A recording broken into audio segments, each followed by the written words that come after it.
Fala galera, seja muito bem-vindo e muito bem-vinda a mais um episódio do podcast Disciplina Financeira. E talvez esse seja o episódio que você estava esperando há bastante tempo pra gente falar de um assunto que eu tenho certeza que até hoje você achava chato, mas hoje você vai entender o quanto isso é importante pra sua vida, de verdade. A gente tá vivendo hoje um dos cenários mais polarizados em relação à política, né? Então a gente tem dois lados muito distintos, que muitas vezes a gente não sabe por que isso está acontecendo, da onde isso veio, qual é a origem da política. E eu quero trazer esse assunto porque você pode achar ou não, mas isso tem influência no seu bolso, na sua vida financeira e na economia de um país como um todo. Mas para falar sobre isso, é claro que eu não sou especialista no assunto, sou mais um curioso, então eu quis convidar hoje um grande amigo, Fernando Cedro, que é especialista político, né, que fala sobre o estudioso. Eu queria que você trocasse ideia, mas antes, quem é o Fernando em alguns segundos? Especialista político. Na verdade, o Fernando é um estudioso, né? Que por alguns fatores aí que foram acontecendo, acabou caindo neste mundo, estudando um pouquinho mais, tentando entender essas nuances que existem na política, não só na política, mas na história política, na origem dos conflitos e das ideias. E o Fernando é um estudioso que gosta de estudar não só a política, gosta de estudar as escrituras, gosta de ensinar, sobretudo, né? Fazemos parte hoje aí de uma comunidade onde atuamos também no pastoreio e no ensino aí das escrituras, né? Com ênfase no desenvolvimento das pessoas. Não, é legal, cara. Eu particularmente, nunca fui muito interessado nesse assunto, né? Até conhecer o Fernando, né? Então, você para e fala, vamos tomar um café. Você fica 6 horas, né? Ouvindo a história da política. E é legal porque eu acho que existem diversos assuntos que a gente precisa saber. E a política como um todo, a gente tem que entender. Né, entender como funciona, da onde ela veio, quanto isso faz sentido para o nosso dia a dia. Eu tenho certeza que nesse cenário agora que você está vivendo, a gente está há alguns dias aí das eleições presidenciais, né, para o segundo turno agora no Brasil. Importante. E eu tenho certeza que você está pensando, cara, o que eu faço, da onde vem isso? Porque tem muita notícia, tem muita informação, muito ruído, né? O que de fato é verdade, o que não é, o que faz sentido. Então, hoje a gente vai bater esse papo aqui. Então já aproveita, você sabe, né? Já curte, já segue o canal aqui e já compartilha com todo mundo. Grupo da família é o melhor lugar pra você mandar esse episódio. É o melhor lugar, beleza? Fernando, queria que você... Primeira pergunta de tudo, né? O que de fato é a política em si? Cara, a política é um assunto muito abrangente, né? Então, você tem origem nessa palavra política, de polis, vem da palavra polis, né? Cunhado ali no movimento grego, né? No sentido de que polis, o que é polis? Polis é uma cidade, né? Você tem duas grandes cidades na Grécia ali que vai fazer total sentido para essa palavra, que eram cidades-estados, né? Você tem Esparta, que era uma cidade-estado, e você tem Atenas, que era uma cidade-estado, né? O que é a polis? A polis nada mais é do que uma cidade. Nesse período onde desenrola todo esse cenário pré-socrático ali, da filosofia, você tem pessoas que estão definindo cidade a partir dos mitos, eles definem a existência humana a partir dos mitos, dos deuses, das filosofias deístas que existiam ali. Após esse período, você tem ali o esforço filosófico, né, pós-socrático ali, de talvez tentar, de uma forma mais, como eu posso dizer, mais inteligível, né, mais empírica, explicar a existência do homem. Então você tem ali a origem de pessoas pensando o que é justiça, como a justiça pode ser aplicada, como a justiça pode ser aplicada na polis, quem são os governantes, quem é que deve obedecer, quem deve mandar. Então você tem um cenário ali de construção de política, né? E em termos mais atuais, você vai ver muita gente falando que a política é a arte de servir, e nada mais é do que isso.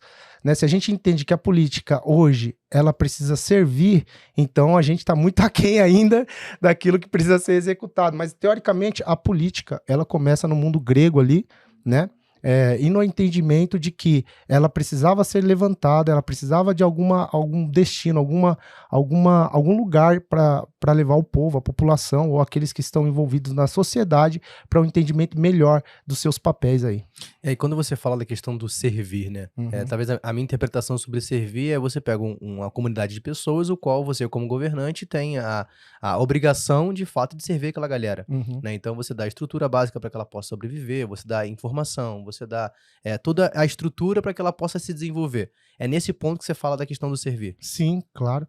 Porque se você pega o que é a política é aquilo que você empodera alguém esse alguém vai te representar em um determinado lugar e ele vai representar interesses.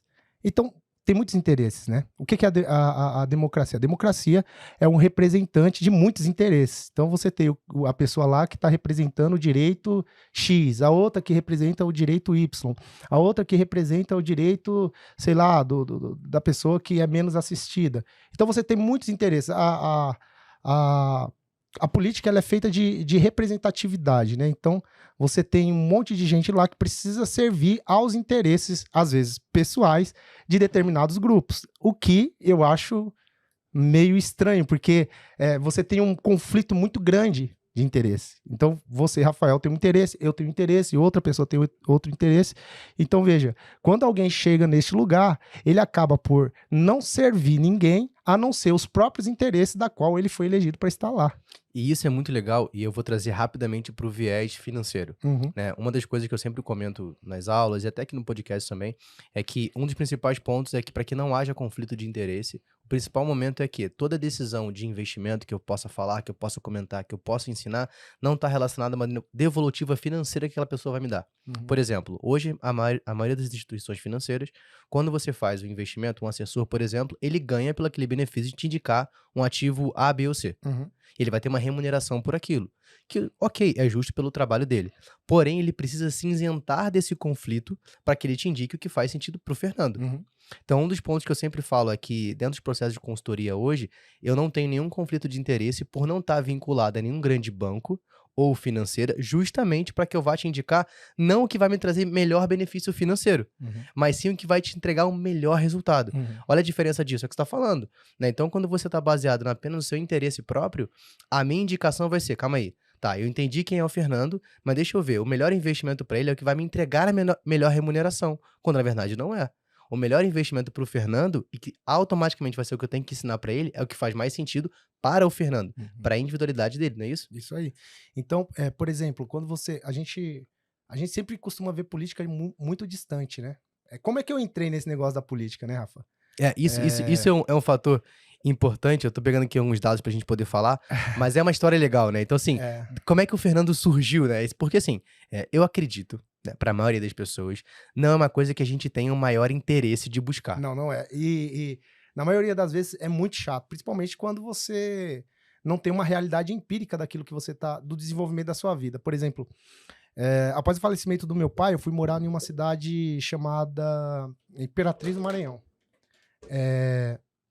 E no 7 de setembro de 1997, eu acho, eu estava numa escola chamada Francisco Alves, lá em uma cidadezinha chamada Davinópolis, e eu tava desfilando no 7 de setembro com a camisa do MST, mano.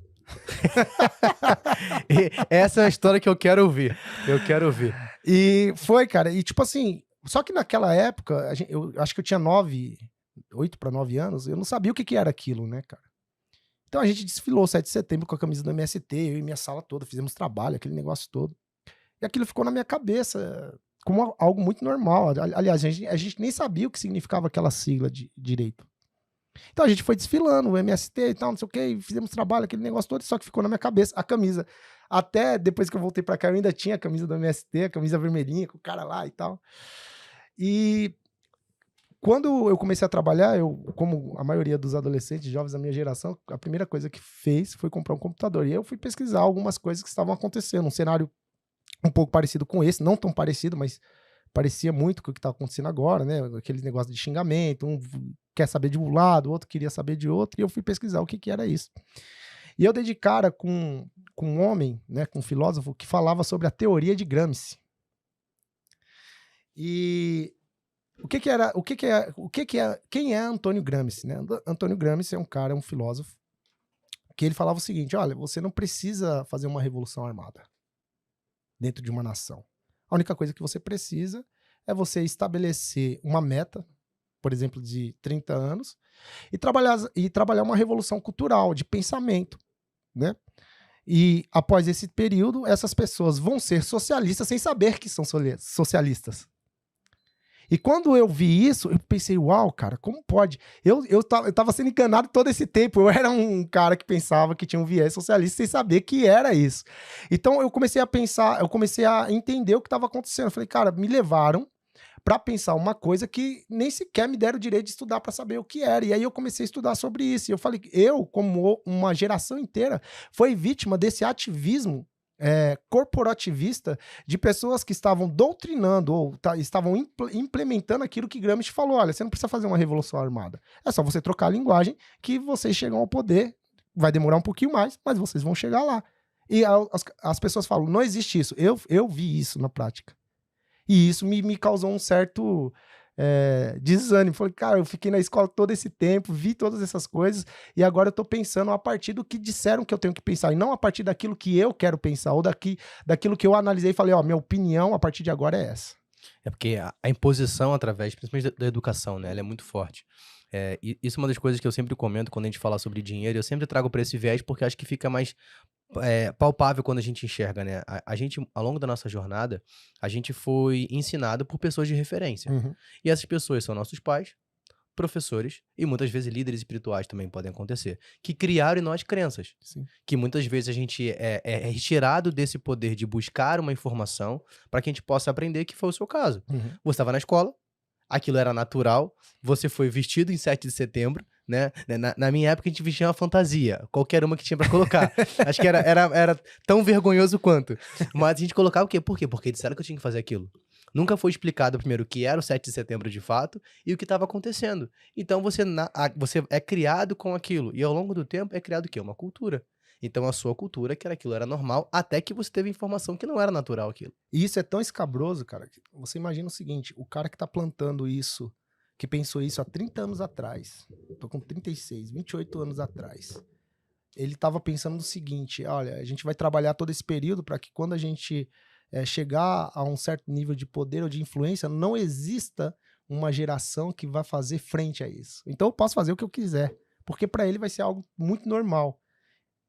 Entendeu? Tipo assim, o pensamento nunca é a curto prazo. Quem tá pensando isso, tá pensando a longo prazo. Então o desespero de muita gente que tá aí no poder a respeito disso é porque, cara, a gente perdeu um trabalho de 30 anos. É como se você estivesse trabalhando sua vida inteira por um objetivo e na hora de colher os frutos desse objetivo, você não colhe. É basicamente quem investe achando que o INSS vai ser suficiente para você se aposentar. Né? Então você vai ficar ali 30 anos de contribuição e você vai ver no final que aquilo não fez tanto sentido, ou você não conseguiu se aposentar com o valor que imaginava. Exatamente. Né? Mas aí, pegando esse ponto, né? Essa construção de longo prazo, e aí você pegou esse cenário da sua vida e falou, poxa, calma aí. Até aqui me falaram que era dessa forma, mas eu vi que não era. E aí, por onde você começou a buscar essas informações até chegar onde você está hoje? Eu fui buscar na internet, como todo curioso, como todo alguém. Porque eu costumo dizer que quando chegou o computador em casa, no meu primeiro trabalho, a primeira coisa que eu fui fazer foi comprar um computador. E aí, nesse computador, você vai investigar, você vai colocar palavras ali e você acaba tropeçando em muita coisa legal, muita coisa que não é tão legal. E aí eu tropecei num cara chamado Olavo de Carvalho, né, que ele falava sobre essa teoria de Gramsci, e eu nunca tinha escutado a respeito disso. E aí fui parar na história política, né, do porquê que algumas pessoas pensavam do jeito que pensavam e outras pensavam de outra forma, e isso me levou a querer me aprofundar mais, saber um pouquinho mais sobre quem era o tão afamado nas escolas Che Guevara, o que ele fazia e como ele fazia, né? Como foi o decorrer da Segunda Guerra Mundial, o porquê daquelas alianças, por que tudo estava acontecendo. E isso foi me despertando uma curiosidade. Mais recente, há 12 anos atrás, eu encontrei um homem chamado Pastor Kleber Barros, inclusive um abraço para ele, e ele viu esse lado, né, de interesse, ele começou a fomentar para que eu pudesse estudar um pouquinho mais. E além de ter um pensamento a respeito disso, nada mais legal do que você pensar isso a partir das escrituras. Então ele começou a fomentar isso aí, ó, Fernando, lê isso aqui, lê aquilo ali, lê aqui, olha isso aqui, olha aquilo. E aí você começa a fundamentar tudo que você acredita, não só da relação política e pessoal, mas a partir daquilo, de como Deus pensa aquilo. Como Deus pensa política, como as escrituras falam política, o que a palavra fala sobre política e quando ela fala, o que ela fala a respeito disso? Quais são os fundamentos disso? Então eu comecei a estudar não só a partir da filosofia, né, política, mas passei a estudar a partir do que as escrituras dizem do que é política, né? O que a Bíblia fala a respeito disso, o que ela tem a oferecer, o que Cristo fez a respeito disso, né? E é legal porque, assim, a gente troca muita ideia sobre esse assunto, que é algo que me interessa bastante, e a gente vê que tá tudo interligado, né? Não há uma separação sobre esses assuntos. Talvez a gente tenha ainda uma visão de eu tenho que separar tudo isso em caixinhas separadas, né? Mas quando a gente vê, tá tudo interligado e veio de um único lugar, que isso é mais interessante. É porque você começa a analisar por que as pessoas agem do jeito que elas agem, né? Existe sempre uma causa. A gente sempre fala o seguinte, toda ideia tem uma origem. Então, você vive hoje debaixo de um país democrático, com alguma liberdade, porque alguém pensou isso. Você vive hoje, você fala o que você quer falar, você vive do jeito que você quer viver, porque alguém pensou isso. Então, todo esse estilo de vida que a gente acaba adotando, acaba tendo uma origem de pensamento. E alguém um dia pensou sobre isso, né? E sempre a ênfase que as pessoas que foram passando na minha vida, e principalmente o pastor Kleber Barros, você precisa pensar a partir de um princípio. Sim. Então, quando pensamos política, ou quando pensamos escrituras, ou quando pensamos nossa vida, precisamos entender que aquilo que nós estamos colocando, aquilo que nós estamos trabalhando como ênfase na nossa vida, tem um princípio, e que não foi pensado por você. Talvez você aderiu, né? Você aderiu àquilo por algum motivo, ou porque te ensinaram daquele jeito, ou porque você estudou e chegou em determinada opinião, mas tudo tem um princípio, tudo tem uma origem. Então alguém pensou política, alguém pensou liberdade, alguém pensou como a sociedade deveria se portar enquanto uma sociedade civil, democrática ou não. Então tudo que a gente faz hoje tem uma origem de pensamento, né? E aí isso começou a me instigar um pouquinho mais para saber, uau, então não era só a teoria de Gramsci. Então tem mais coisas que entram em conflito entre a pessoa e a sociedade que ela vive. E eu queria saber o que era isso. E aí foi aí que eu comecei a ler autores que falavam sobre isso, sobre as escrituras, sobre política e escritura, e as escrituras, e comecei a chegar em alguns denominadores, né, que é aquilo que eu penso a respeito de política, sobre o que está acontecendo hoje, por exemplo. Não, e é legal porque, assim, não tem como a gente olhar para isso, identificar um viés político, e isso tem que estar atrelado ao que eu acredito, aos meus princípios e valores, né? Eu acho que muitas das vezes, até no cenário que a gente vive hoje, a gente vai entrar nessa questão da polarização, a gente tem dois lados muito distintos, e talvez as pessoas olhem para isso, identifiquem uma pessoa, e olhem para aquela pessoa, façam um julgamento por ela, talvez porque é uma pessoa visivelmente agradável, que não tem uma fala muito legal, o outro talvez tenha uma posição que ele se faz ser agradável para algum motivo, quando na verdade a gente tem que ter a percepção de o seguinte, calma aí, não é sobre a pessoa, mas sim sobre o que ela acredita. Por quê? Como você falou anteriormente, se a política eu tô colocando alguém, eu tô elegendo alguém que vai me representar em alguns lugares. Sim. Então eu tenho que entender quais são os princípios e valores que ela crê, que ela acredita, que ela trabalha. Aqueles princípios, lógico, nem tudo vai estar perfeito, mas algum daqui faz sentido comigo? E isso vai me aproximar de entender o que eu tenho que fazer. A democracia, ela é uma palavra que, pelos filósofos ali, Sócrates, Platão e outros, ela é uma palavra que ela é mal compreendida por nós hoje, porque para eles a democracia não era algo positivo. Boa. A democracia é um conflito de interesses muito, muito pequeno. Então, por exemplo, eu, como indivíduo, tenho um interesse. Você, como indivíduo, tem outro interesse.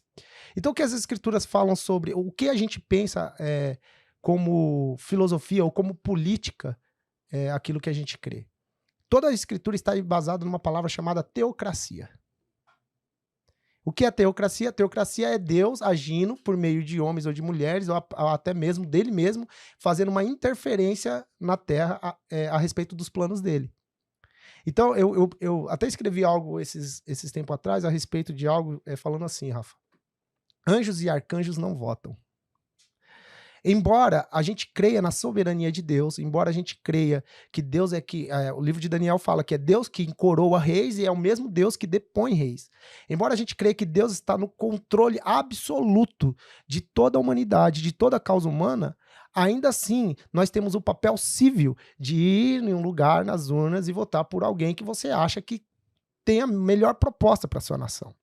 E você achar que alguém tem a melhor proposta para sua nação passa pelo crivo de como você vê a sociedade, né? Como é que você acha que alguém é melhor para sua nação? Quando você pega o seu nível, quando você pega a sua régua e mede a pessoa e fala, ó, eu acho que esse cara tem uma melhor proposta para minha nação. Não, eu não acho que esse cara tem a melhor proposta. Eu acho que aquele outro cara tem a melhor proposta. Mas por onde você vê isso? A partir da sua formação, a partir da sua natureza, né?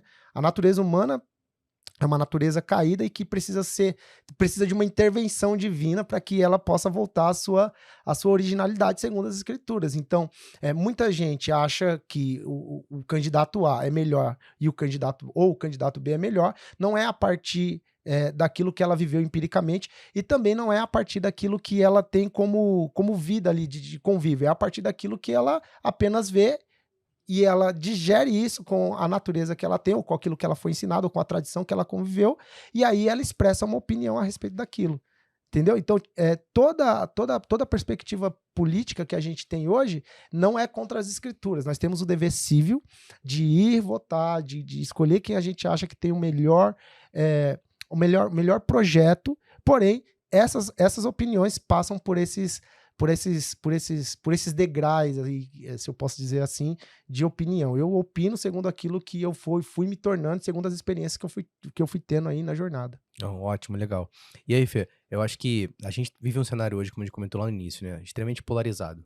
Eu, particularmente, não me recordo de outra eleição que tenha tido uma divergência tão grande assim, né, de dois lados. Pelo menos Tinha. Eu não me lembro, eu não me recordo. E aí que eu quero trazer pra você. Tipo, tá, por que existe essa polarização hoje? Da onde que isso veio? E eu acho que os termos que a gente fala muito, né? Direita, esquerda, cara, da onde isso surgiu? Porque, assim, eu sou um curioso recente político, né? Então eu não me recordo de ter acontecido anteriormente. Acho que primeiro a gente tem que ficar claro, a gente não tá pregando o lado político, a gente só tá trazendo fatos de realidade, né, daquilo de um observador, alguém que está observando e está comunicando o que está observando. Então, só você, não querendo te cortar, mas é só pra gente falar isso. Assim, aqui não é a ideia de falar faça A ou B. A gente tá trazendo uma visão, né, de curiosos, né, um mais do que o outro, mas trazendo uma visão. Então, assim, eu acredito que, cara, todo mundo aqui é civilizado ao ponto de conseguir ouvir uma opinião diversa, talvez, se você tenha, ou algo do tipo. Então, evitar que a gente tenha qualquer tipo de xingamento aqui, acho que é uma coisa importante, né? Porque é uma troca de ideia de amigos tomando um café falando sobre um assunto que é extremamente importante pra você. Voltando ao assunto lá que você não lembra de ser tão polarizado as coisas, se você puxar aí, se você for curioso o suficiente, e puxar os debates presidenciais de 10, 15, 20 anos atrás, você vai ver que tinha uma polarização. Então você tem aí partidos históricos no Brasil, dois deles eram os maiores sempre, né?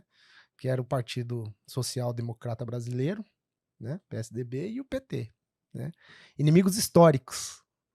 E você tinha, assim, uma polarização. E você tinha uma galera, não, eu voto PSDB porque o PSDB é contra isso, é contra aquilo, da ideia do PT. E você tinha a galera aí do Partido dos Trabalhadores que também tinha a ideia, não, eu sou contra esses homens, porque a ala mais progressista, ou a esquerda, né, como queira falar, ela sempre foi uma ala que ela é uma viúva da União Soviética e da ideologia de Marx, né? Marx, ele é um cara que ele fala muito sobre o direito do proletário, né? A filosofia de Marx passa ali contra a burguesia, o direito do proletário, né? Que a revolução viria, inclusive, dos proletários. Então você tinha um cenário um pouquinho parecido com isso, só que era fake, né? Tanto é que agora o que a gente vê é todo esse estamento, né, se unindo contra uma pessoa que, teoricamente, não representaria risco nenhum. Então o que a gente viu é aquilo que se você acessar a internet e procurar, você vai ver muita coisa a respeito disso, é o teatro das tesouras. Né, você tem um social-democrata aqui e você tem um da classe trabalhadora aqui trabalhando pelo mesmo objetivo. Embora pareçam ser antagônicos, não tem antagonismo nenhum nisso. Né? Não tem visões diferentes de mundo, a mesma visão. Só que, agora se tratando da esquerda, a esquerda ela é muito volátil. Né? Então você tem várias vertentes do que é o esquerdismo, né, no mundo. Você tem o esquerdismo maoísta, né? De Mao Tse Tung, você tem o stalinista, você tem o trotskista. Então, o cara que fala assim, eu sou esquerdista, eu tenho uma convicção esquerdista. vai parecer que ele tá falando de algo empírico ali, algo que, eu sou esquerdista porque eu tenho uma convicção, mas muitas vezes ele nem sabe qual é a linha ou da onde veio a linha de pensamento que ele professa ter.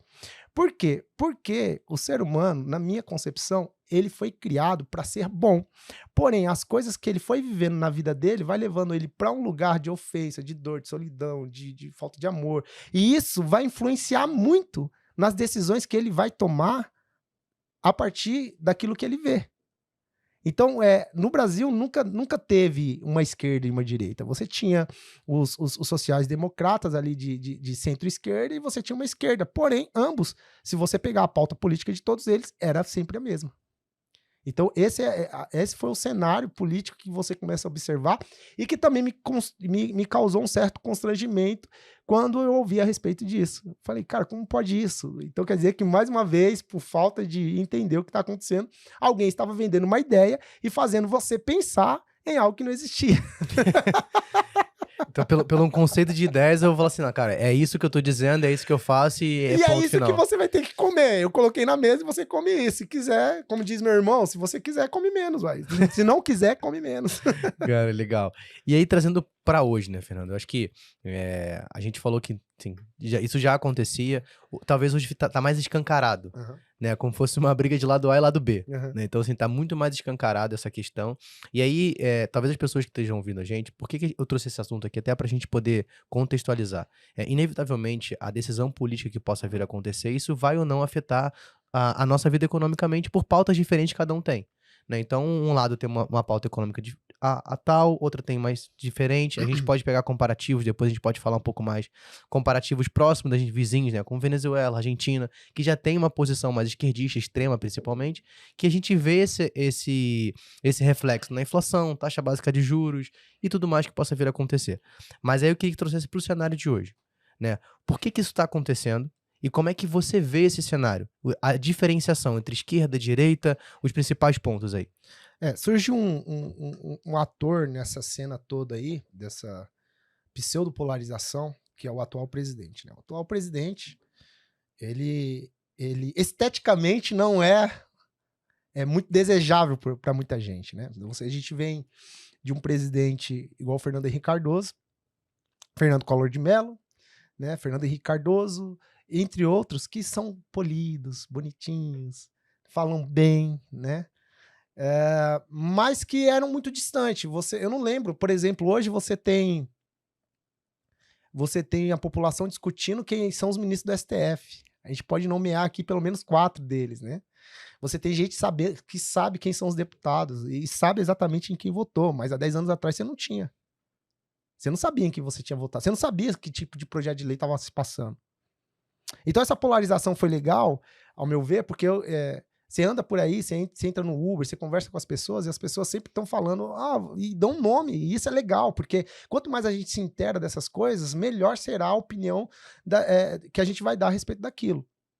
Então você tem aí um cenário de um homem que saiu do meio desse estamento, que não fazia parte desse estamento, que ninguém nunca ia pensar, como o atual presidente mesmo diz, ele era um cara do baixo clero ali, né? O que significa isso? Que ele não optava nada. O voto dele ou não voto dele não ia ter muita diferença. E esse homem, ele é uma pedra no sapato de todo o estamento ali, porque o estamento já está acostumado, né? Os deputados, os senadores já estão acostumados com o modus operandi ali, né? E ele entra no cenário como alguém de direita. E como alguém de direita, ele não tem essa postura do Fernando Henrique Cardoso que o Lula teve, que outros presidentes tiveram, e ele fala uma linguagem que é popular, muitas vezes, e que parece ser intragável para aqueles que estão acostumados com palavras doces. Aqui no Ocidente a gente tem um problema, sabe qual é o problema? A gente costuma falar muito nas escolas ruins, isso. Quando você erra, aqui no Ocidente, por exemplo, você deixou de pagar um boleto na sua casa. O que vai acontecer? Você vai pagar multa. Você vai pagar multa. Um erro fez com que você fosse num lugar para pagar multa. No Oriente, um erro você paga com a morte. Por isso que no Oriente, quando você vai conversar com alguém do Oriente Médio, as palavras deles parecem ser mais duras, mas são verdadeiras. Parecem ser mais contundentes. Esses tempos atrás eu tive contato com um advogado. Esse advogado fez tava trabalhando num processo com um judeu. E ele esqueceu um papel na hora de apresentar o caso ali, as coisas. E o homem quase que não fechou um negócio com ele, porque ele tinha esquecido um papel. É só um papel, então, mas é que para ele, pro oriental, um erro você paga com a morte, com a quebra da aliança, porque você tinha que fazer alguma coisa e você não estava lá na hora que você tinha que fazer. Então a gente é acostumado com o gentio brasileiro, né? Diferente do Oriente, a gente aqui dá um jeito, não trouxe, dá um jeito, imprime, faz não sei o quê, paga uma multa, e no Oriente não é assim. Então quando o brasileiro e a gente da América Latina tem que lidar com palavras verdadeiras, embora intragáveis, a gente tem, por natureza, repelir.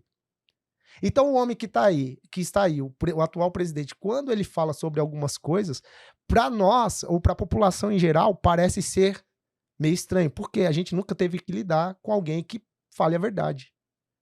A gente estava acostumado a ser enganado. Por exemplo, o presidente que fez todo o projeto ali da transposição do Rio São Francisco, ele não terminou o projeto. Mas a gente estava acostumado. Por quê? Porque quando ele volta no palanque, na próxima eleição, ele vai, eu vou terminar a transposição, assim como outras obras. Estou citando o Rio São Francisco só para contextualizar. Porque a gente está acostumado com a promessa, com o jeitinho brasileiro. E quando vem alguém e fala a verdade, não, isso aqui é mentira, isso aqui é verdade, a gente toma espanto.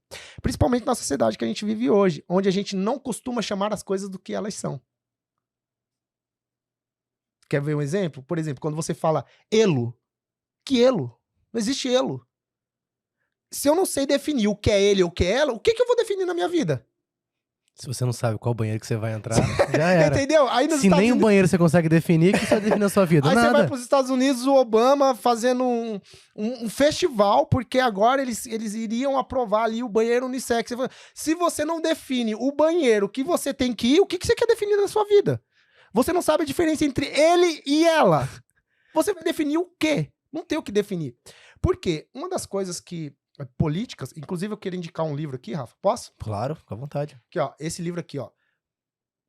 Conflito de visões, origens ideológicas de lutas políticas. Para você que quer entender o cenário atual, isso aqui fala por que o Poder Executivo está atuando do jeito que está atuando, por que o Legislativo está atuando do jeito que está atuando e por que as coisas estão do jeito que estão. Esquerda, direita, o que é e o que não é. Esse livro vai falar sobre uma visão restrita e a irrestrita. Então eu não quero dar spoiler não, mas se você quiser entender melhor, e esse autor que para mim é top, que é o Thomas Sowell, esse livro aqui é muito legal. Então ele vai falar sobre essa divisão, né? E para você que quer o livro, a gente sempre no final do episódio, você já sabe, vai ter uma indicação.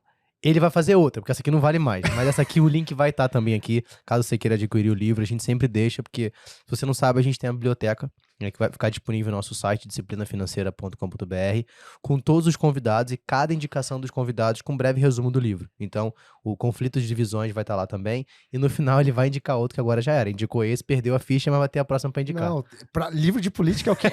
A gente tem que ler, cara. Sabe uma coisa que eu descobri? Às vezes as pessoas esperam muito, né? Algumas coisas acontecerem para começar a estudar. E aí, meu pastor sempre fala o seguinte, cara, estuda. Você sabe disso, né? Você estuda, lê, volta a ler, escreve aquilo que você entendeu. A diferença de quem lê e de quem escreve é porque quem escreve está pensando naquilo que leu, né? Então ele sempre fala, lê, escreve, anota o que você estudou, vê direitinho. Às vezes algumas coisas não vão ficar tão claras agora, mas deixa lá, depois volta, relê. Então, se a gente pode fazer uma indicação aqui para todo mundo, ler. Ler só o que eu gosto? Não, você tem que ler o que você não gosta, o que você gosta, depois fazer um comparativo e chegar num denominador comum do seu pensamento. Exato, né? Assim, até um ponto a gente ter armado essa biblioteca dentro do site e indicar aqui, se você pega a média do brasileiro anualmente, é de 1 a 2 livros por ano que o brasileiro lê. Cara, isso é muito, muito pouco. Eu particularmente nunca fui um cara fã de leitura até que eu entendi que eu tinha que ler. Então, assim, se eu pego até meus 19, 20 anos, eu não lia nada, cara. Isso é vergonhoso de falar, mas eu não lia, eu não gostava de ler. Aí eu lembro uma vez que eu tinha meus primos próximos ali, cara, eram fãzaços, né, de leitura, liam todo dia, tinha lá, pra restaurante estava com livro. Eu sou maluco, mas eu entendi por que aquilo era importante. E aí eu comecei, até hoje eu lembro, o primeiro livro que eu li foi Sherlock Holmes, né? E aí, o que aconteceu? Aquilo me despertou uma curiosidade. Porque era um livro que instigava isso. Você a buscar, você ir lá. Essa é uma outra dica. Você sabe que o primeiro livro que eu li foi um livro que foi contrabandeado do pastor Kleber pela filha dele. Pastor, eu tenho que falar aqui. Ele tá sabendo agora. Agora tá sabendo. Eu acho que ele não sabia disso, mas agora ele tá sabendo. Que é um livro que não tem nada a ver com política nem nada. Nessa época eu tinha interesse, mas não tava lendo sobre isso. Mesmo porque eu gostava de ver informação, mas não gostava muito de ler livro, né? Eu nunca fui muito afeito a ler livros. Mas aí a filha dele me emprestou, a Zaira me emprestou um livro chamado Remindo o Tempo, do Chuck Pierce, um profeta americano. Cara, aquilo lá abriu uma porta. Então hoje a gente lê o que a gente lê porque aquilo foi instigando, ele me falava naquele livro fala algumas coisas que eu nunca tinha visto na minha vida e que abriu um horizonte para outras milhões de coisas. Então isso xingou pra... Porque você pega... É que você falou, não necessariamente você tem que ler, cara, um livro que alguém indicou, né? Porque às vezes pode ser um livro que pra pessoa, pra mim, pro Fernando fez sentido, mas quando você pega algo que desperta a sua curiosidade, inevitavelmente aquilo vai te fazer caminhar ainda mais, de buscar mais situações, né? Então o primeiro livro que eu li, eu falei, caramba, sensacional. Comprei a coleção inteira, que eram 8 livros. Cara, gostei muito e eu comecei, caramba, faz sentido ler, porque você pode só passar a página, ou você pode buscar aquilo que tá lá. Então, por exemplo, você pega Sherlock Holmes, a gente vai voltar pro assunto de política, calma, mas pega Sherlock Holmes, pô, fala da Inglaterra, cara. Eu comecei a ver ali como é que era a Inglaterra naquela temporada, depois da Segunda Guerra, como é que funcionava, e aquilo foi despertando curiosidade pra entender como é que era aquele movimento todo ali, né, Londres, como é que é, cara, isso é sensacional. Então, assim, eu acho que o instigar a leitura é super importante justamente para que você busque a informação. E aí, trazendo agora pro nosso cenário, você falou de um ponto que é o seguinte, hoje a gente tem, a maioria da população, ela é muito baseada em manchete. Ela não lê o conteúdo daquela manchete. E aí quando a gente pega hoje para uma situação onde eu tenho uma polarização política, aonde as fake news ou informações irrelevantes são colocadas pelas grandes mídias, eu tenho dificuldade de buscar para saber se aquilo ali de fato é o que está sendo dito. Uhum. Porque eu pego uma palavra ao vento, crio uma manchete, tem um nível de distribuição muito grande, e a pessoa acaba acreditando por um viés de confirmação. E aí, para falar sobre viés, tem um cara que eu gosto muito, Daniel Kahneman. Ele foi prêmio Nobel de Economia, porém é um psicólogo, sociologista, né? Pega a parte social ali. E ele fala o seguinte, quando eu acredito em algo, ou eu tenho a pretensão em acreditar em alguma pessoa, ou algo que aquela pessoa faz, eu só vou buscar situações que me confirmem que aquela pessoa é o que eu quero que ela seja. Uhum. Eu nunca busco o outro lado. O contrário. O contrário. Então, muitas das vezes, quando a gente pega um cenário de hoje, o viés de confirmação ele é muito forte. Por quê? Porque eu acho que um cara X é legal, ou o outro é legal, eu não busco entender de fato o que ele tá fazendo, eu só pego informações que me fazem acreditar naquilo, e eu excluo todo o resto. E esse todo o resto pode ser uma verdade escondida que não deixaram eu ver. Por isso a importância de buscar a informação. Claro. Eu acho que é interessante falar algo aqui, Rafa. Eu tava falando sobre... Me lembra aqui que eu falei da transposição. Eu tô dando de pastor. Não, a gente tá...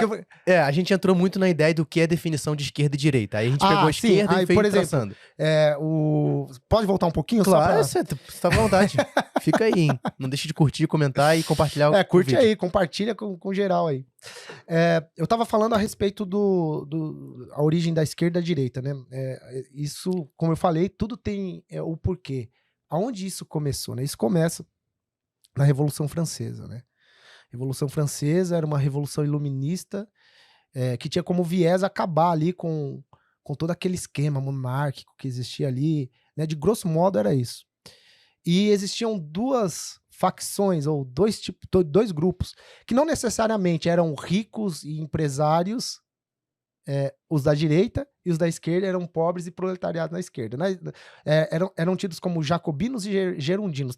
Em ambos os grupos, tinham ricos e pobres, gente que trabalhava com a terra e gente que tinha terra. A grande base para essa revolução estava relacionado com você depor um rei e estabelecer uma república, né? Então, para que isso acontecesse, eles fizeram uma assembleia dos jacobinos e gerondinos. Os jacobinos, como esquerda, e é daí que vem a esquerda e a direita, né? Porque os jacobinos à direita e os gerondinos à esquerda. Eu não lembro necessariamente qual eram os dois lados, mas era basicamente isso. Mas os jacobinos à esquerda, eles tinham como lema principal enforcar o último rei nas tripas do último padre. Isso é esquerda. Era a esquerda, era o que eles falavam. Só que o negócio não deu muito certo, porque como todo arranjo humano caído, ele é falho, o líder de toda essa movimentação, chamado Robespierre, foi guilhotinado logo depois pelos seus próprios companheiros. Tá. Ou seja... Então, tá, vamos voltar. Esse cara, o Pierre, ele que fez todo esse movimento e disse ele encabeçou todo o movimento antimonárquico. E, na verdade, ele foi traído pelo próprio grupo que ele mesmo fundou. Porque não existe, na esquerda não existe lealdade se não for pela causa.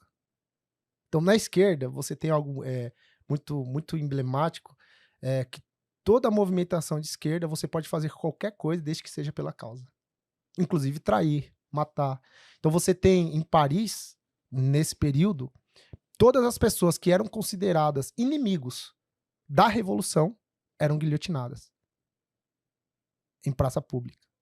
Então, quando as pessoas perguntam pra mim o que é a esquerda, eu sempre falo que a esquerda nasce do vale tudo, né? Então, o que você está disposto a fazer para chegar ao poder? É o vale tudo. Você pega, por exemplo, na América Latina, você tem dois projetos. Um, que até tempos atrás as pessoas falavam que era a teoria da conspiração, que é o Foro de São Paulo, declarado pelo ex-presidente, dizendo que a esquerda só sobreviveu na América Latina porque eles inventaram uma coisita chamada Foro de São Paulo, ele, Fidel Castro, toda essa galera aí. Né? E, diferente do Brasil, Cuba, ela experimentou uma revolução armada, de fato, né? Então morreu muita gente. Então eles inventaram essa coisa chamada Foro de São Paulo. E depois, com esses negócios de estudar, ver o que estava acontecendo, eu descobri outra coisa que também não é pulverizada, a maioria das pessoas não sabe, mas é que existe uma organização extranacional chamada La Pátria Grande. O que é La Pátria Grande? La Pátria Grande é uma organização de esquerda que visa unificar a América Latina debaixo da mesma égide socialista. Né? Então, tipo, tudo que vai nortear a América Latina, se eles chegarem a ter êxito em fazer com que todos os governos latino-americanos sejam de esquerda, será a ideologia de esquerda, ou seja, será uma política extranacional. Então você não vai ter muitas divisões de terra, de nacionalidade, vai ser uma coisa só para todo mundo. Eu costumo chamar isso de sovietização da América Latina, né? Inclusive pautas como aborto, né, drogas, enfim, todas essas pautas mais à esquerda, eles visam implementar isso como se o bloco todo fosse uma União Soviética latino-americana. Então isso é esquerda. E quando você fala de uma visão mais socialista, o que significa de fato para a galera que talvez não ouça falar sobre o assunto, mas apenas, entendi a diferença, mas não sei o que de fato significa? O socialismo ele parte da premissa do Estado provendo tudo, né? Um Estado socialista. Um Estado que ele é o provedor de todas as necessidades do ser humano. Ou seja, você, no Estado socialista, você vai perder... Hoje, olhando daqui, onde a gente tem liberdade, no Estado socialista você passa a perder a liberdade porque o Estado socialista é quem vai demandar o que você pode e o que você não pode fazer. Por quê? Porque é ele quem provê, ele é o grande pai. Né? Então você tem, por exemplo, uma das garantias de uma democracia são as instituições. Então você pode chegar aqui, fazer esse podcast e você fala, olha, para esse podcast funcionar, você pode falar desse assunto, mas esse assunto você nunca pode tocar. A partir do momento que isso acontece, você acaba de entrar em um estado totalitarista que vem do socialismo, porque o socialismo é quem quer falar o que você pode e o que você não pode falar, aonde você vai trabalhar, como você vai trabalhar e como você não pode trabalhar. Então, por exemplo, você pode fundar uma empresa e esse Estado socialista de provisão é que vem falar para você, olha, dentro do seu regulamento interno tem uma pauta que a gente não concorda, você vai ter que trocar. A gente pode pegar um exemplo muito recente, né? A gente pega agora a guerra Rússia e Ucrânia e diversas empresas de capital aberto, como por exemplo o McDonald's, entre outras, foram expulsas da Rússia. Sim. Né? E, na verdade, por quê? Porque o Putin acredita em um país onde o governo é provedor de todas as coisas. Você vê que loucura? Esse foi um pensamento que me ocorreu e a gente tava até batendo um papo sobre isso agora na hora de vir para cá. Quando houve a Revolução Russa, qual que era o motivo da Revolução Russa? É o motivo que Karl Marx fala, o direito proletário. Eles tiraram todo mundo que não concordava de lá, inclusive a burguesia, né? Mandaram todo mundo, agora tudo o Estado vai ter que prover. Então as empresas foram estatizadas, aquela loucura que todo país comunista, extremado e socialista experimenta.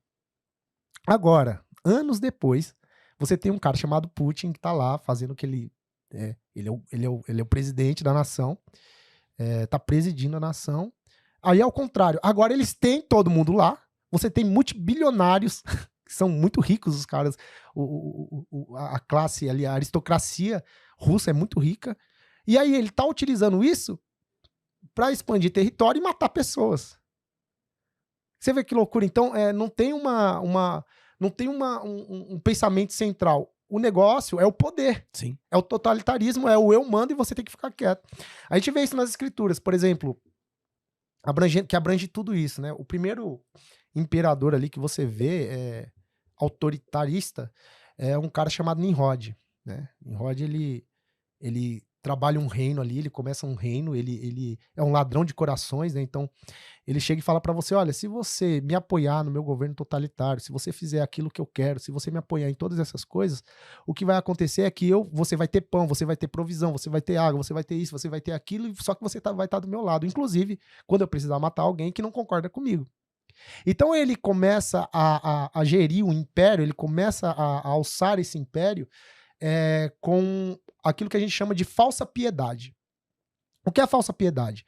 A falsa piedade é eu fingir que eu me importo com a sua situação e eu resolver em partes essa situação, mas com o objetivo exclusivo e único de você fazer parte daquilo que eu estou planejando fazer, do meu império. Você se submeter àquilo que eu estou planejando. Então, em partes, a política de esquerda, ela é meio assim, ela trabalha essa falsa piedade. Olha, se você votar em mim, eu vou solucionar o seu problema. O problema é que essas circunstâncias que nos cercam, elas nunca são solucionadas. Por quê? Porque eu ajo com uma falsa piedade para que você me mantenha no lugar onde eu estou. Eu comprei você para que você possa me deixar no poder. E de volta pela questão do benefício próprio, né? Então, na verdade, eu tenho uma fala aonde eu tô dizendo pra você que eu vou te beneficiar, mas na verdade eu tirei a minha percepção de servir. Eu não tô preocupado em te servir. Eu tô preocupado em fazer algo que eu me aproveitar daquela situação qual você tá passando. Exato. Então a gente vê, por exemplo... Mas isso é em todas as esferas. A gente pode falar na esfera política, a gente pode falar na esfera familiar, a gente pode falar ali na esfera social. Existem pessoas que elas sempre vão trabalhar essa falsa piedade porque elas estão utilizando isso para construir os seus próprios impérios, né? As suas próprias causas, fazer com que você milite a própria causa dela. Então, o que é a política de esquerda? Ao meu ver, é que é o seguinte, na maioria das vezes, eu dei o exemplo do Rio São Francisco por causa disso, é muito melhor eu ter um capital de um rio inacabado para usar a falsa piedade para me manter no poder do que eu terminar um rio e eu não ter mais esse capital para me manter no poder. Isso é uma teoria que eu chamo, não existe essa palavra, hein? Chama nimrodiana. A teoria acabou de ser inventada pelo Fernando agora. Eu sempre falo isso, mas aqui não existe. Sim. Mas era o que Nimrod fazia, era como Nimrod pensava. E você tem, ainda falando sobre a polarização, tudo isso para falar que existe um cara que ele fala verdade e às vezes parecem ser duras, mas como a gente não está acostumado com essas verdades duras e com o jeitinho brasileiro e com as verdades adocicadas, a gente acha muito estranho quando alguém vem e fala algumas verdades que nós falaríamos dando voltas e a pessoa chega e define, olha, é isso aqui, é isso aqui. É que pra muita gente, às vezes, uma mentira bendita é melhor do que uma verdade maldita. Né? Então, às vezes, eu tenho muita preocupação. A verdade, muitas vezes, ela vai ser dura. Uhum. Porque a verdade, ela vem pra uma modificação. Uhum. Então, na verdade, ela é colocada pra aqueles que estão fazendo algo que, pô, cara, não tá fazendo sentido. Eu vou chegar, Fernando, pô, a gente tem uma amizade. Com a Rafa, isso aqui não tá certo. E a gente vão ter situações que você vai falar, cara, isso aqui não tá e você tem que mudar. Porque isso não faz sentido com A, B ou C. E eu vou ter que aceitar sem que haja uma ofensa. Por quê? Porque dentro de uma comunidade, esse é o que a gente acredita, dentro de uma sociedade, eu não sou o seu inimigo. Eu sou suporte para que você cresça e você é suporte para mim. Exato. E aí vem a base de servir. Uhum. A gente pega todo o ecossistema, na verdade, de toda a criação foi feito para que um possa servir o outro. Exato. E eu não tô me isentando, eu tô te ajudando a crescer. A gente fala muito, né? Isso se chama economia do reino. Cara, isso é sensacional. E economia de Deus. E isso é louco, porque se a gente pega, e até se você quiser aprender mais um pouco sobre isso, a gente vai falar no final sobre a Base Ruas, que é uma escola que a gente tem, mas também tem um episódio aqui no podcast sobre o livro Economia do Reino. Eu falo um pouco, né, junto com o Matheus ali, mas eu trago um pouco dessa visão da economia de Deus, que eu acho que é bem legal. E aí, duas palavras que eu gosto muito, que, cara, vocês me ensinaram muito a falar sobre isso, é suporte e propósito. Né? Então, basicamente, a minha função é ser um suporte para que você possa crescer. Ou o propósito significa muito uma das raízes de prótese. Então, eu sou uma prótese para preencher aquele espaço que você precisa para que haja um desenvolvimento. Exatamente. E talvez o governo deveria ter essa visão. Exatamente. Ele está servindo. Tá, e aí a gente falou a respeito dos... eu sempre tenho duas formas de ver isso, né? A primeira forma, até agora a gente tá falando de coisas humanas aqui, terrenas, da civilidade, né? A igreja não é socialista, porém ela executa trabalhos de justiça, né? Ela não é social, ela é um agente, a igreja é uma agente promovedora de justiça na terra. Né? Então, eu sempre tenho duas formas de ver isso. Primeiro, é que, claro, como eu disse, arcanjos e querubins não votam. Então, você que está em casa, que acha que A ou B tem condição de governar essa nação, vá lá e vote nele. É um papel cível que você tem que ir lá votar como um cidadão que mora nessa pátria. Dito isso, existe também a questão de que, independente daquilo que a gente faça, independente do que como a gente pensa em política e qual é o viés político, nós acreditamos que Deus está acima dessas coisas, como eu falei lá no começo. Então, cara, se o Lula tiver que entrar para fazer alguma coisa, o Senhor vai colocar ele lá e ele vai tratar muita coisa, não só na igreja, mas na sociedade também. Principalmente na igreja. Aleluia. E se o atual presidente ficar, foi por vontade de Deus, porque ele precisa fazer alguma coisa. Então, independente de quem ganhar, a igreja vai continuar sendo igreja. Uma agente promovedora de justiça na terra. E a palavra justiça é mal compreendida, porque todas as vezes que a gente fala sobre justiça, a gente sempre atrela isso com a demanda pessoal de justiça. E quando a gente está falando de justiça, quando as escrituras falam de justiça, ela está falando de algo que nem sobra, nem é além, nem é aquém, nem sobra e nem tipo assim, como se fosse a medida certa. Uhum. Entendeu? Quando a gente fala sobre justiça, é como se fosse a justiça, a medida certa das coisas. Entendeu? Sim. E aí, quando nós estamos falando isso, estamos falando assim, ó, a igreja é uma agente promovedora de justiça na terra, onde há injustiça, aonde o pobre é desatendido, aonde a viúva também é desatendida. E qual que é o papel fundamental da igreja? Atender ao pobre, ao viúvo, necessitado. Esse é o papel fundamental.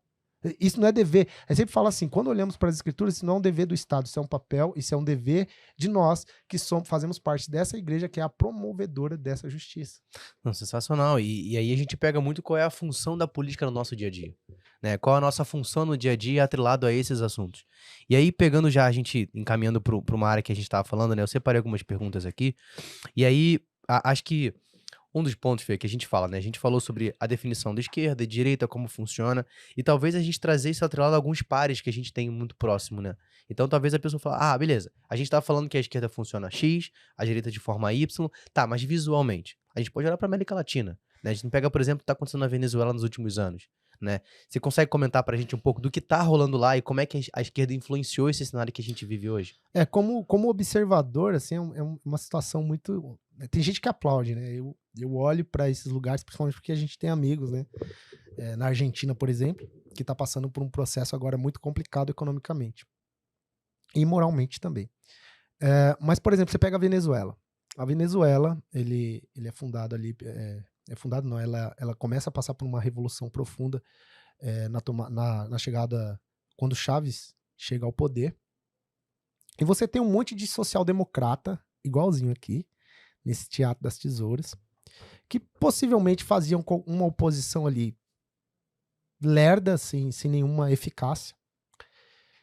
Chávez passa, entra Nicolás Maduro, e agora a gente tem uma situação bastante interessante de se pensar, observar e pensar. Você tem um cara chamado Juan Guaidó, e esse cara, ele era um social-democrata que não tinha problema nenhum com Chávez. E até no começo do governo Maduro não tinha problema nenhum.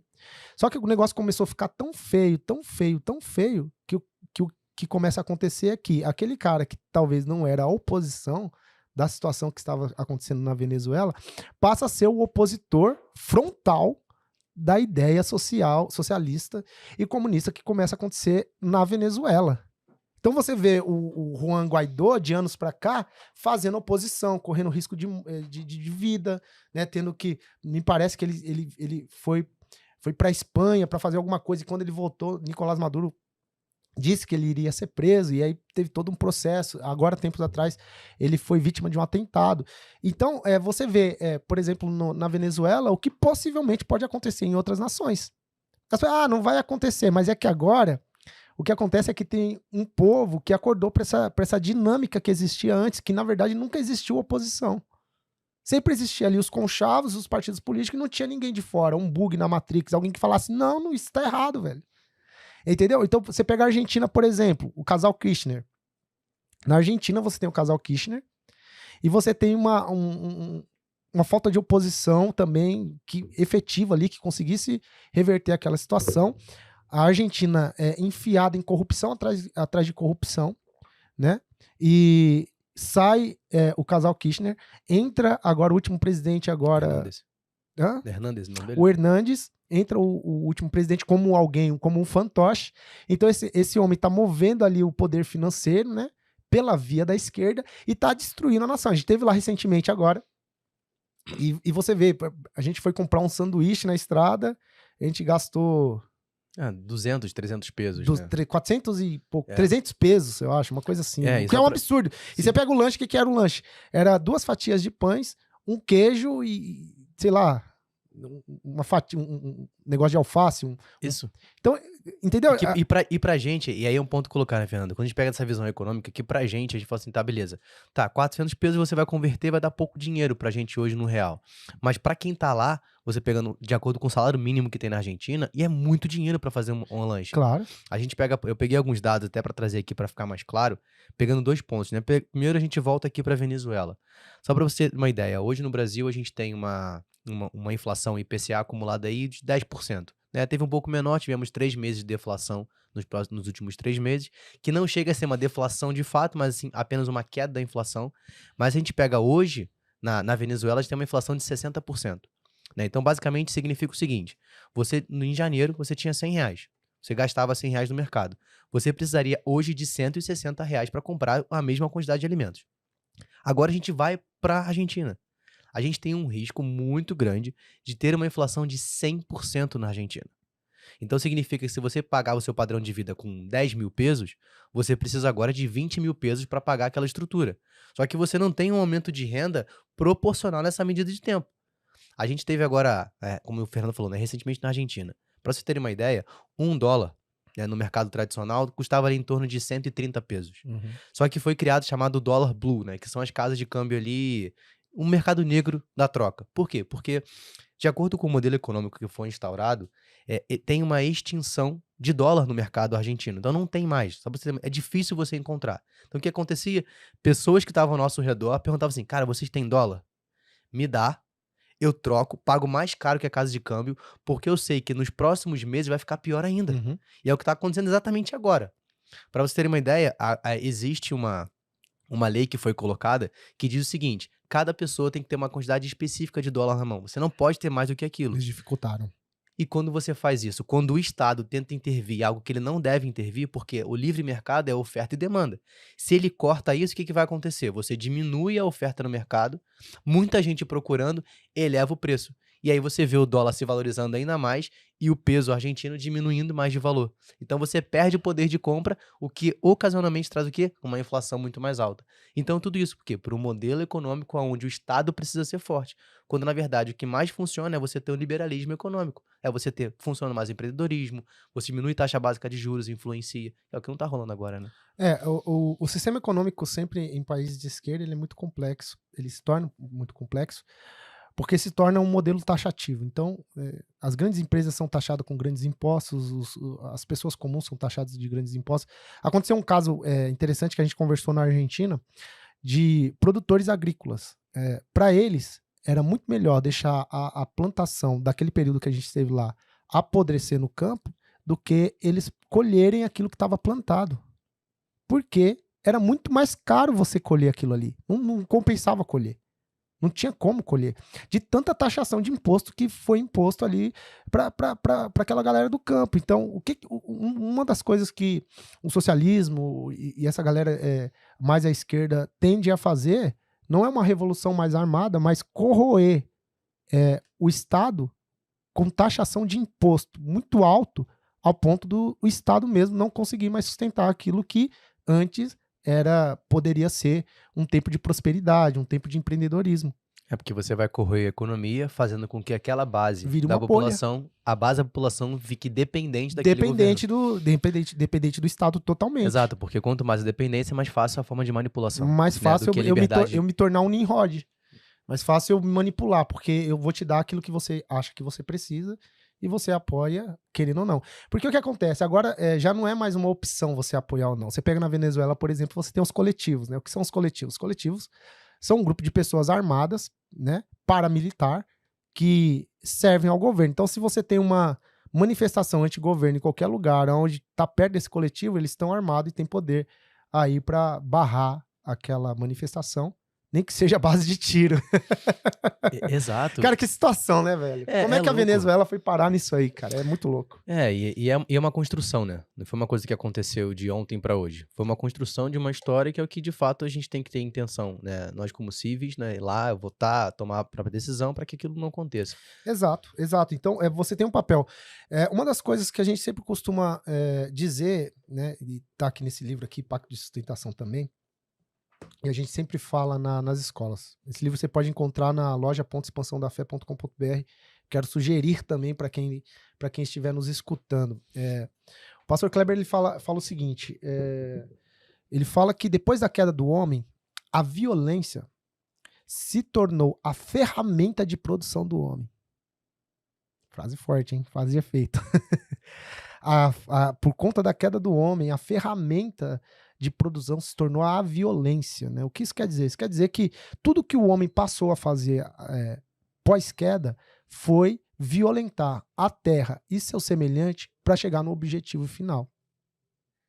Então você pega, por exemplo, o primeiro caso de assassinato que houve nas escrituras foi de um homem chamado Caim. Caim, o que isso tem a ver com política? Você já vai entender, calma, a gente vai chegar lá. Calma, fica aqui. Eu sei, é muito assunto, mas, cara, é legal você ver que ao longo da história, a gente falou isso no início e aqui vai se confirmando, né? Tudo tem uma origem. Uhum. Então a gente vai e a gente volta porque existe uma origem. E é importante você entender sobre essa origem porque muito do que você crê, do que você vive, dos seus comportamentos, das suas decisões, das suas emoções, estão atrelados a essa construção de história. E aí você vê, a gente falou aqui que toda essa relação, isso é um breve resumo, a gente falou que essas relações vão impactar a sua vida financeira. Sim, total, né? tudo. A gente vai ver, e aí mais pra frente a gente vai ter uma nova conversa falando sobre os impactos econômicos em cada decisão política, porque tem uma influência. Você vai ter um governo que prioriza maior taxa de juros e maior inflação. E aí tem outros, né, que não vou dar tanto spoiler. Na verdade, quando isso acontece, eles estão usando da violência porque eles querem chegar em um objetivo. E o objetivo final nunca é o cidadão comum. O objetivo final é poder. Poder por poder e apenas poder. Né? Então você tem um cara chamado Caim, ele comete o primeiro assassinato. E depois que ele cometeu um assassinato, vai dizer em Gênesis que ele foi e fundou uma cidade chamada Nod. É Nod? É Nod? Não lembro agora. Você tá em Gênesis. Procura lá. Tá nesse livro aí.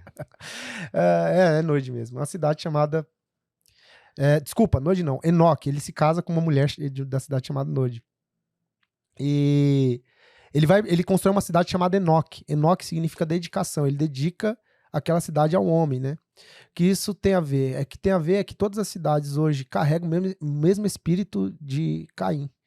São cidades violentas, com altas taxas de homicídio, né, com ofensa contra o próprio Deus. Então, o que você tem hoje é um conjunto de coisas do que aconteceu lá no passado. E eu sempre costumo falar o seguinte, Rafa, como eu falei das duas formas de ver, né? Eu falei que arcanjos não votam e que a gente precisa votar. Mas, por mais esforço que a gente faça, o homem nunca vai conseguir resolver o problema do homem caído a partir de Adão. O homem caído a partir de Adão só é resolvido com um governo central que a gente vai experimentar, talvez daqui a uns anos, que é o governo de Yeshua, de Jesus. quando ele vir em Jerusalém, estabelecer seu trono em Jerusalém, então as nações, diz as Escrituras, irão até ele para inquirir ou para perguntar para ele qual será a melhor forma de resolver os problemas do homem, que é o homem caído até agora. Então, por mais que você fale, por mais que você mostre exemplos de justiça, por mais que você diga que a verdadeira, como Yeshua disse, que a verdadeira religião é você cuidar do órfão, da viúva e do necessitado, por mais que você tente estabelecer justiça, isso só vai se dar de forma completa quando Yeshua se manifestar. Enquanto isso, você tem esparadrapos espalhados pela humanidade. Pessoas que têm pensamentos tentando resolver a inclinação do coração do homem da melhor forma possível. Por exemplo, no livro que eu indiquei, Conflito de Visões, Thomas Sowell vai falar sobre a visão restrita e a irrestrita. Ele dá um exemplo que para mim é sensacional.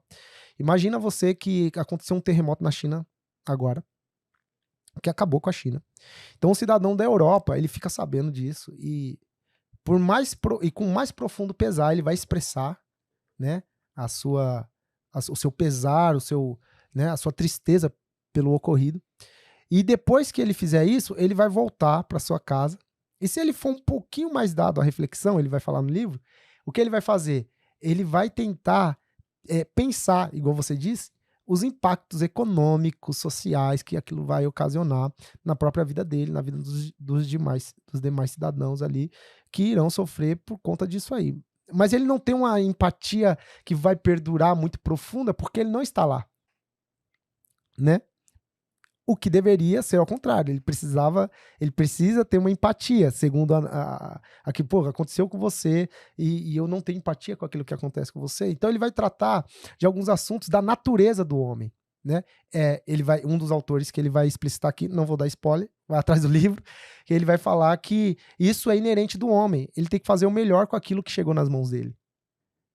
Entendeu? Já o outro fala que não, que o homem, ele é bom por natureza, ele só precisa de um empurrãozinho para que ele possa ser bom, ou ele precisa de uma intervenção para que ele possa expressar o seu melhor.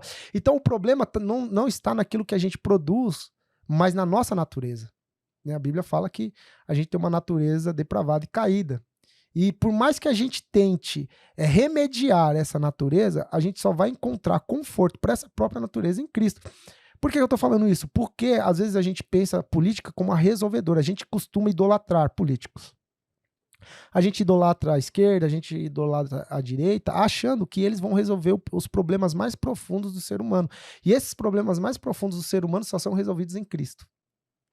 Não tem como a gente resolver de forma com que outra pessoa de fora possa nos afetar. Se não nos entregarmos a Cristo, se não nos rendermos ao propósito que você falou, que é uma palavra banalizada, mas nos envolvermos com o propósito de Deus, com aquilo que Ele precisa desenvolver na minha vida, a gente vai ficar experimentando frustrações após frustrações. Pode entrar um governo de direita agora, você vai ficar frustrado daqui uns dias. Vai entrar um governo de esquerda, você vai ficar mais frustrado ainda daqui uns dias. Porque nossa esperança não está em um governo terreno, nossa esperança está no governo de Cristo sobre a terra. Cara, sensacional, sensacional. E é legal porque, acho que eu repito essa palavra legal várias vezes ao longo do podcast, mas já era. Agora você vai ter que aturar o é legal. Mas é importante, então, vou mudar. É importante porque, cara, às vezes eu particularmente quando vejo alguns cenários, converso com algumas pessoas, as pessoas colocam toda a confiança nela do que vai acontecer daqui a alguns dias, né? Então esse episódio tá indo ao ar na semana do segundo turno, então as pessoas colocam a confiança naquilo, né? E cria-se o paradigma de não, se X entrar, eu vou me mudar, vou pra outro país, vou fazer não sei o quê, mas se for o Y, agora vai funcionar, eu vou dar certo. Só que ela não levantou a bunda da cadeira. Ela continua no mesmo lugar que ela tava, sentada no conforto da casa dela, assistindo Netflix. Não vai funcionar. Então a questão é que a confiança não pode estar em políticos. Em qual política que vai entrar? É claro que a gente vai entender aquilo de acordo com o que faz sentido pra mim. Poxa, tem uma política que faz mais sentido, uma política que vai incentivar mais o empreendedorismo, a outra que não vai, ok. Mas não vai mudar o que eu acredito, não vai mudar a minha ideologia, não vai mudar o que eu creio, não vai mudar a minha forma de ver o mundo, não vai mudar. Veja bem, Daniel é um cara emblemático nas escrituras também. E é importante a gente falar sobre isso, porque às vezes as pessoas acham que, por exemplo, existe uma teologia chamada Teologia da Libertação que acha que Cristo era socialista. E não era. O contexto do que ele está falando é totalmente hebreu. Se você conhece um judeu, você sabe bem como funciona a cabeça do hebreu em relação ao dinheiro. Não tem nada a ver com socialismo. Mas, por que eu tô falando isso? Porque você pega Daniel, por exemplo. Daniel, ele vai capturado, ele é um detento de guerra, né? Ele precisa servir o rei, ali depois de um tempo descobrem ele tá servindo o rei. Embora o rei fosse o rei, quem tinha o governo na mão era Daniel, né? Você pega ali quando quando o rei tem aquele sonho, né? E ninguém consegue interpretar da estátua, Daniel vai e interpreta o sonho, e esse sonho está relacionado com os tempos do fim. E ele livra os magos da morte, porque o rei queria matar todos aqueles, né? Que não tinham dado explicação a respeito da visão. Então, quem tinha o poder? Quem era o rei? Era o rei. O homem que tinha sido, de alguma forma, colocado naquela posição para governar. Mas quem tinha o governo de tudo era Daniel. Né? Então, qual que é o papel da igreja? Por que eu estou falando assim? Independente se a esquerda e a direita entrar, a igreja tem que continuar sendo igreja. Porque quem detém o poder ali, porque foi eleito, pode ser o presidente que for. Mas quem intercede nas regiões celestiais, quem é que ora, quem sacerdotalmente está se posicionando é a igreja. Você pega outro exemplo, José no Egito. O rei poderia ter quantas coroas ele quisesse, mas ele não ia escapar daquela fome se não tivesse alguém de governo ali. Ele poderia ter até o poder de mandar e desmandar, mas quem tinha a revelação era José. Quem governava de fato? O que estava influenciando. Olha, faça isso, faça aquilo, porque está vindo algo. E quando você fala de igreja, você fala de pessoas. Quando eu estou dando esses exemplos porque nós, a partir da cosmovisão cristã, bíblica de política, nós não podemos estar embasado meramente na condição humana de resolução de problemas. A democracia é uma resolução de problemas do conflito humano, né? Por que a gente precisa de Estado? Porque o homem caiu. Antes do homem cair, ele se relacionava diretamente com Deus. Então o homem cai e agora a gente precisa de uma série de regras para vivermos em sociedade. Mas não era assim desde o princípio. Então o que é a igreja? A igreja é uma agente, é uma intervenção entre os céus e a terra. E aí a gente fica colocando a esperança em político A e em político B. Claro, existe sempre um político que representa melhor a ideia, né, daquilo que a gente acredita a partir da nossa experiência, como a gente falou no começo do podcast. Mas, ainda assim, a nossa esperança não pode estar no candidato A ou no candidato B. Porque, apesar de tudo, ele é só um esparadrapo no meio da confusão que o homem se meteu por causa do pecado, cara. E aí, pegando pra esse lado, trazendo muito pra gente, né? A gente já encaminhando aqui pra essa finalização, acho que a gente conseguiu colocar os principais pontos aqui. Eu acho que a gente pode fechar falando sobre esse assunto, sabe, Fê? Falando sobre o assunto talvez a gente criar uma dependência em cima de uma pessoa que ela não me representa, ou que ela não é a finalidade da minha vida. Então, assim, eu tô colocando toda a minha dependência no que vai acontecer daqui a alguns dias. Tá, beleza, isso não aconteceu o que eu quero. Né? E o pastor Kleber fala um negócio muito interessante, e a gente costuma falar isso na base Ruiz direto. Deus é especialista em frustrar planos humanos, né? Você pega, por exemplo, Deus chama Ciro de meu servo. Quem era Ciro? Um cara pagão, um rei pagão que estava dominando tudo, estava quebrando tudo, estava matando muita gente. E ele chama Ciro de meu servo. E quando ele chega lá, o povo está preso no cativeiro e ele chama meu servo, lê a profecia a respeito dele que ele vai liberar o povo. É meu servo. Deus chama o rei Faraó também de meu servo, né? Então, tipo assim, quando você olha, você se espanta, você fala, como pode Deus chamar esses homens, né, autocráticos de meus servos? Porque de alguma forma eles estavam cooperando pro plano de Deus. Entendeu? Então, uma das coisas que tem que ficar muito clara é que Deus está acima de tudo. Deus está acima da política, Deus está acima da verdade, porque a verdade pra gente é um conceito de fala. Eu falo alguma coisa pra você, e você fala a verdade. Você quer ver uma coisa interessante sobre verdade? A verdade é o seguinte: se você me pede a informação de um ônibus, o 412, e fala, Fernando, esse ônibus passa em tal lugar, eu falo, passa, pra você vai demorar 20 minutos pra você saber se aquilo é verdade ou não. É uma verdade. Sim. Agora existem verdades que você só vai perceber na sua jornada.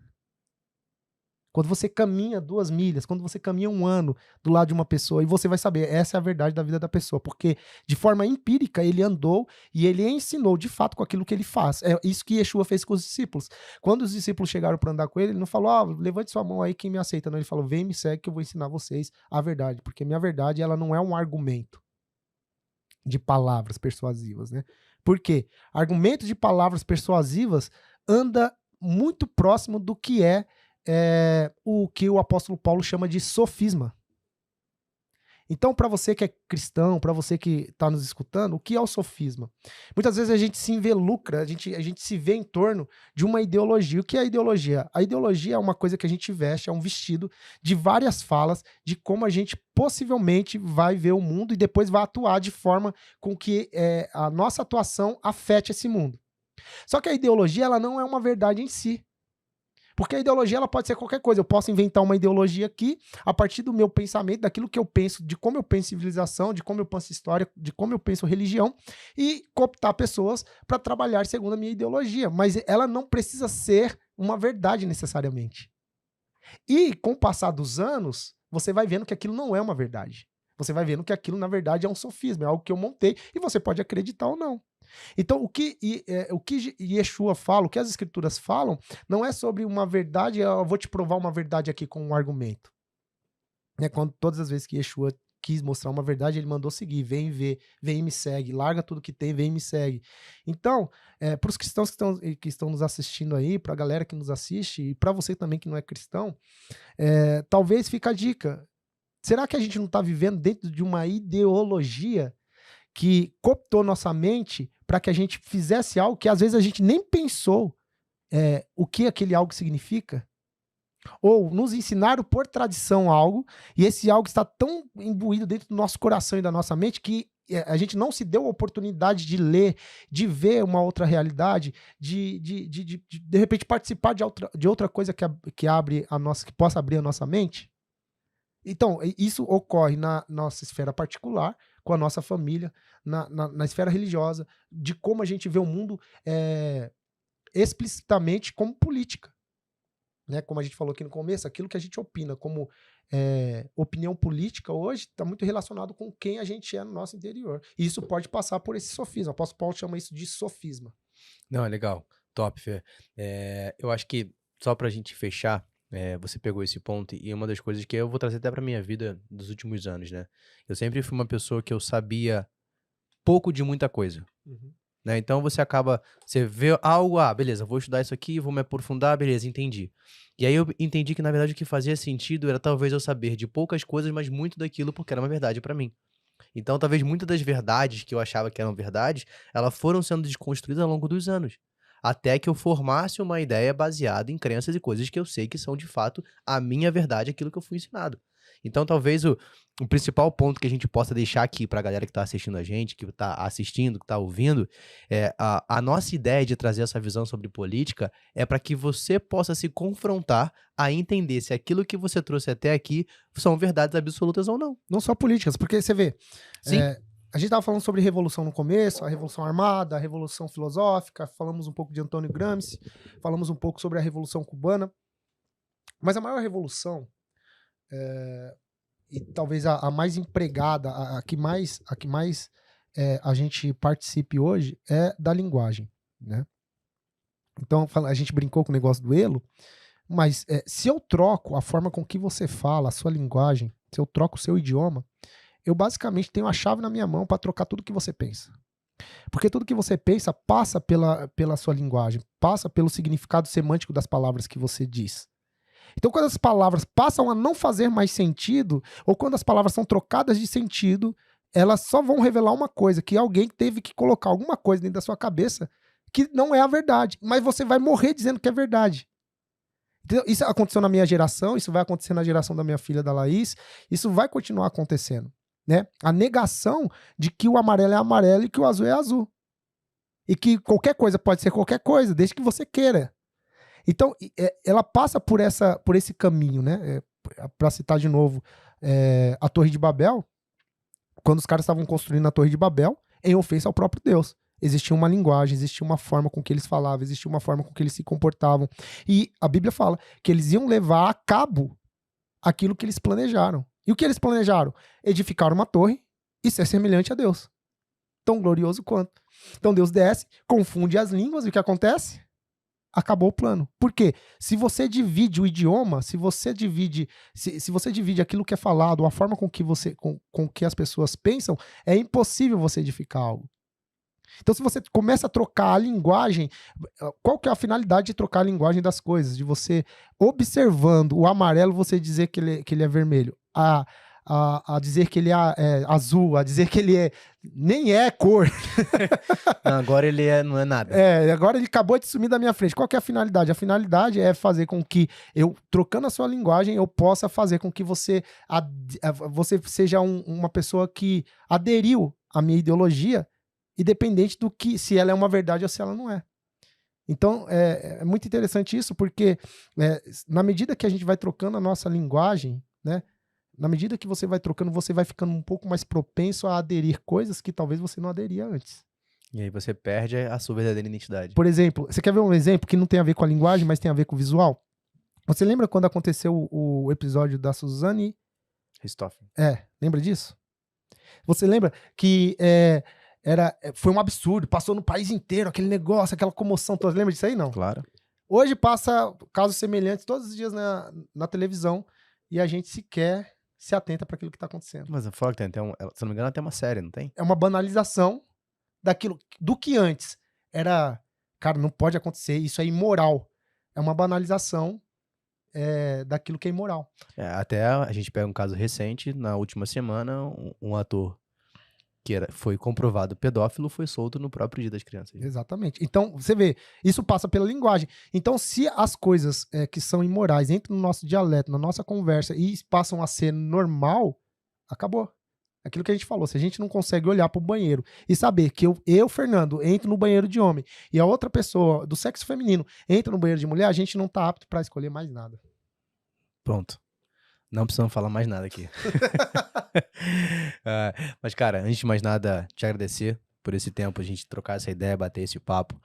Como é muito comum aqui no nosso episódio, sempre pra gente fechar, que você deixe uma indicação de um livro, né?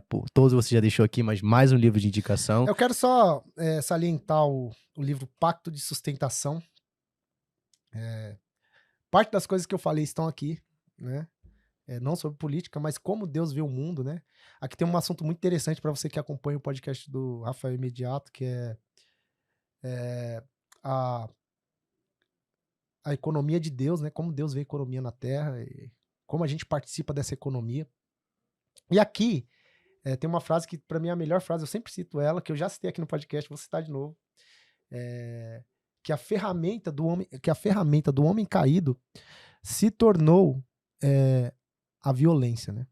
Então, tipo assim, independente da ideologia que você tem muitos acontecimentos no mundo, sempre passa pela violência. Violência para obter poder. Então, quero indicar Pacto de Sustentação, Pastor Kleber Barros, você encontra na loja expansãodafé.com.br, leia lá, comente e marque a gente nas redes sociais. Não, cara, eu vou dar só um spoiler. Compra e vai pro capítulo 17. E depois você me conta o que você achou. Eu já li esse livro algumas vezes, então o capítulo 17 é o capítulo pra mim, tá? Então, gente, antes de mais nada, quero te agradecer por você que tá aqui até agora nesse episódio. Eu acho que até o momento é o episódio mais longo que a gente já fez, mas porque é um assunto que a gente precisa... Quanto tempo que a gente tá aqui já? Sei lá, mais de 1h30, eu acho. Mas acho que é um episódio que a gente precisava falar bastante. Poderíamos ficar mais, acho que a gente foi entrando em vários assuntos, mas deu pra você entender. Se você tiver qualquer dúvida, coloca nos comentários aqui, ou no chat, ou chama a gente. E aí, Fernando, se o pessoal quiser achar, não só você, mas as escolas que você participa junto com o pessoal, como é que o pessoal acha? Avisa pra gente aí. Então, você pode me seguir lá no meu Instagram, @FernandoCedro, né?1Pode seguir também a nossa comunidade de fé, @Expansão da Fé, e a nossa escola. Quero saber mais sobre todas essas coisas. Além dessas coisas, quero saber mais sobre a Bíblia, sobre a cosmovisão bíblica, né? Você pode seguir lá, @BaseRuias, ou acessa nosso site www.baseruias.com. Lá você vai ter bastante coisa, tem algum material lá. E qualquer dúvida pode chamar aí também no nosso @ e vamos que vamos. É isso. Galera, obrigado pela sua participação até aqui. Não deixa de curtir, comentar e compartilhar. Esse é o melhor episódio pra você mandar no grupo da família. Vai ter treta, Tia mas do vai acabar. Zap, tia do Zap. A tia do Zap vai Ó, adorar. não vai ouvir. arrumar confusão, hein, gente? Isso aqui é meramente informativo. Cara, isso aqui são dois curiosos, como eu falei no início, um mais do que o outro, mas pode trocar essa ideia. Eu acho que trazer um pouco dessa visão de como é que a política afeta o nosso dia, como é que ela afeta o nosso bolso, como é que ela afeta a nossa forma de lidar com a sociedade. Eu acho que tudo isso é mais importante, é entender que é um conglomerado de situações que todas elas vão estar voltadas para um definitivo momento, para que nós possamos um ao outro servir, poder contribuir para que a gente possa crescer, e é isso, vamos juntos, beleza? É nóis, até o próximo episódio, um abraço, fui, valeu!